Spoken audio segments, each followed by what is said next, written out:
19 generations ago, there was a prophecy that was brought to our people, the Lakota, Dakota, and Nakota Nation. This prophecy was brought to us by a woman who is said to have come from the clouds, the stars, to give us an important message and our 7 sacred ceremonies that we still practice to this day. White buffalo calf woman.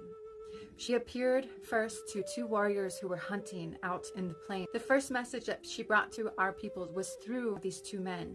One who had a good heart and one who had a bad heart. The one with the good heart honored her and respected her for his sacredness and wanted to protect her.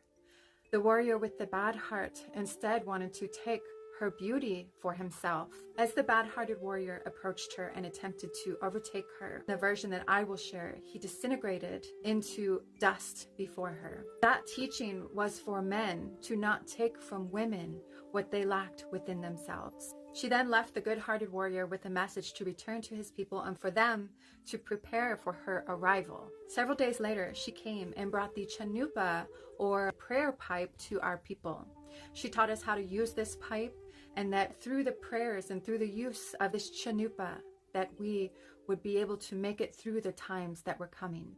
She also brought us our 7 sacred ceremonies that we still practice to this day. These 7 sacred ceremonies have seen us through many generations of extreme hardships and suffering, but that sacred way of life would see us through. She also said that there would be a time coming when she would return to us, when we would need her again, and that her appearance would be signaled by the birth of white buffalo. The first white buffalo that I have ever heard of being born was in 1935.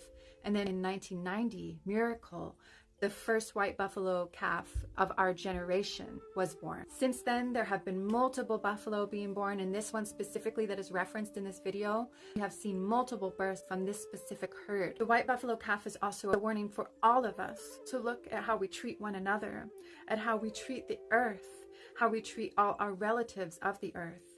That includes those of the animal, plant, elemental, and spirit nations. Because there is a time coming where the choice that we make will determine our fate as a collective. The destruction of the earth or the return to balance. I think that there is a split that will happen where there are those of us who will have to stay in a world that is headed on the path that this world seems to be on right now. That of chaos and destruction and insanity. Suffering, pain, all of that. The other world will be a place where we can return to living in harmony with our earth, of an elevated way of life, of thinking, of being. The white buffalo calf is a reminder of all of these things and of the impending changes that are unavoidable at this point. What choice will you make?